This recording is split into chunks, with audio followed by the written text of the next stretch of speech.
Ionization enthalpy या इसी को हम लोग बोलते हैं आयनाइजेशन एनर्जी। तो ये क्लास 11 के चैप्टर 3 में गिवन है पीरियोडिसिटी ऑफ एलिमेंट में। तो देखिए आयनाइजेशन एंथैल्पी या एनर्जी का क्या मतलब है कि जैसे मान लीजिए कोई मेटल है, तो ये सपोज दैट हमने कोई मेटल लिया जो गैसियस स्टेट में है। अब इस मेटल के जो गैसियस स्टेट में है तो इलेक्ट्रॉन को बाहर निकालने के लिए जितनी भी मिनिमम एनर्जी रिक्वायर्ड हो उसे हम बोलते हैं आयनाइजेशन एंथैल्पी या एनर्जी।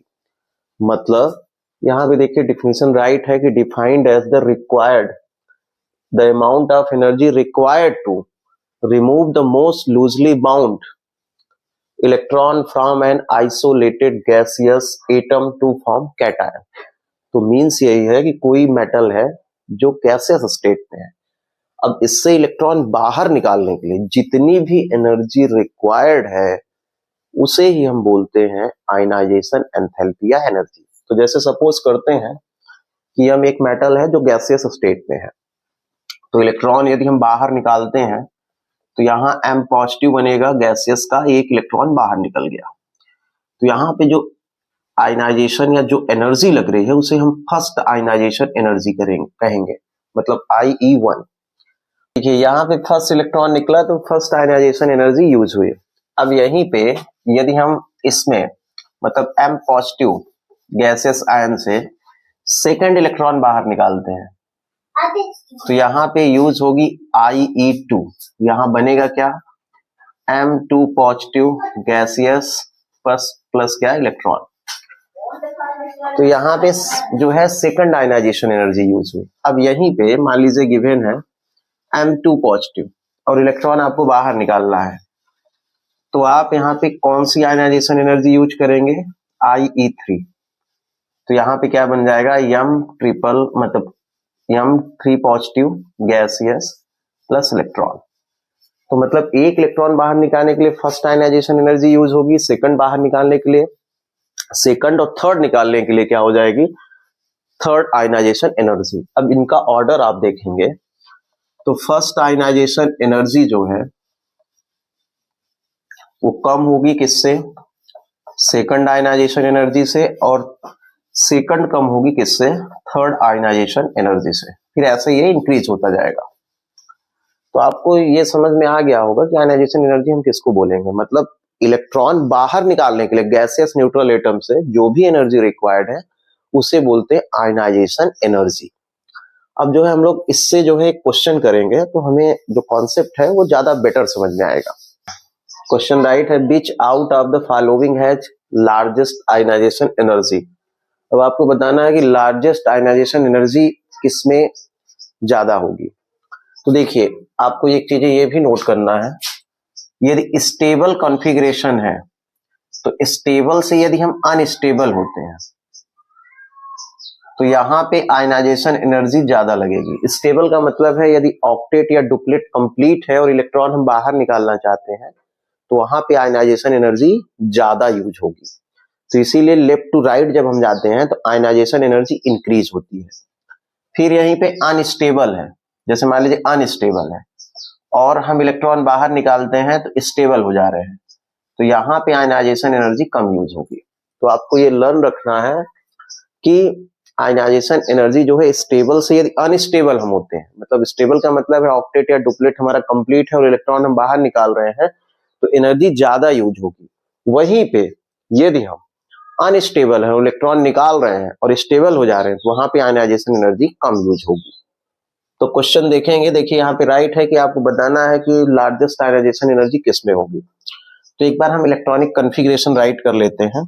281 हो जाएगा इसका 2881 हो जाएगा, इसका कितना हो जाएगा 282। यहाँ पे देखेंगे रुबिडियम का, तो रुबिडियम का हो जाएगा 2818 करके। तो अब बताना है कि लार्जेस्ट किसकी है। तो रुबिडियम किस लाइन में आता है, तो रुबिडियम आता है हाइड्रोजन वायु लाइन में, मतलब यहां पे आ रहा है। तो देखिए ये पोटेशियम वाली लाइन में है तो मतलब इसमें लास्ट में इलेक्ट्रॉन 1 होगा। अब ध्यान से देखिए, मैग्नीशियम का इलेक्ट्रॉनिक कॉन्फ़िगरेशन जब आप लास्ट में देखेंगे तो 1s2 है और बाकी में 1s1 है, सब में 1s1 आएगा।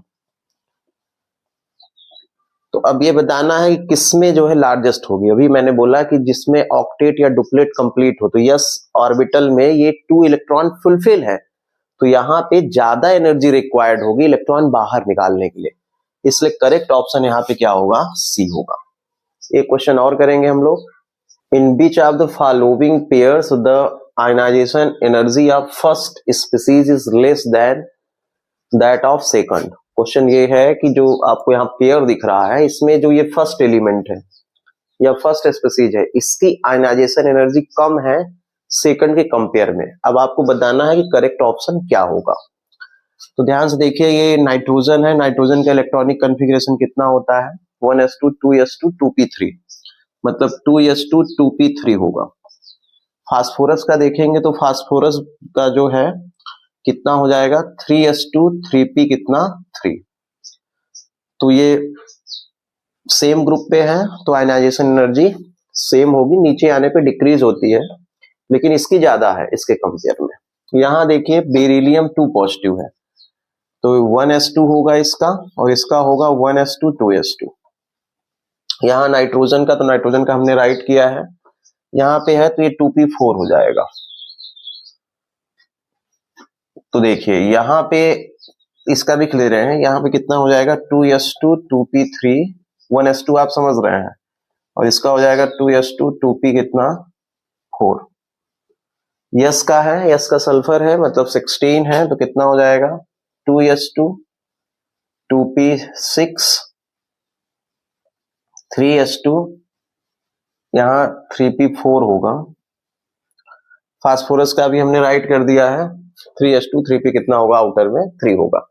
अब ये बताना है कि इसमें जो है फर्स्ट का कम है सेकंड के कंपेयर में, मतलब ये कम होना चाहिए ज्यादा होना चाहिए। तो ध्यान से देखिए, इसका फास्फोरस का आप देखेंगे तो अभी हमने राइट किया था कि 3s2 है 3p3 है, तो देखिए ये 3p3 है मतलब हाफ फील्ड है, हाफ फील्ड है, और ये जो है हाफ फील्ड नहीं है, एक ग्रेटर है। बाकी में देख रहे हैं तो आप देखिए ये हाफ फील्ड है, ये ग्रेटर है, तो इसको ये जल्दी से निकाल देगा, लेकिन इसको निकालने के लिए एनर्जी ज्यादा लगेगी। बाकी में आप देख रहे हैं कि सब में जो है सेम है, लगभग फुलफिल है। तो अब देखिए हाफ फील्ड और फुलफिल के केस में यदि कोई भी ऑर्बिटल हाफ फील्ड है या फुलफिल है, तो वहां इलेक्ट्रॉन निकालने के लिए ज्यादा एनर्जी रिक्वायर्ड होती है। अब यहाँ पे देखिए, तो यहाँ पे देखिए ये 4 है, मतलब ये यस सल्फर में देखेंगे तो 4 है, मतलब एक इलेक्ट्रॉन ये बाहर निकालेगा तो हाफ फील हो जाएगा, तो मतलब यहाँ एनर्जी कम लगेगी। और फास्फोरस में हाफ फील है तो बाहर इलेक्ट्रॉन निकालने के लिए ज्यादा एनर्जी लगेगी। तो करेक्ट ऑप्शन यहाँ पे क्या होगा, डी। तो आपको ये लर्न रखना है कि हाफ फील्ड या फुल फील्ड है तो इलेक्ट्रॉन निकालेंगे तो वहां पे एनर्जी ज्यादा रिक्वायर्ड होगी, वहीं पे यदि इलेक्ट्रॉन निकालने के बाद हाफ फील या फुल फील हो जाता है वो, तो वहां पे आयनाइजेशन एनर्जी कम यूज होगी। तो करेक्ट ऑप्शन इसमें क्या होगा, डी।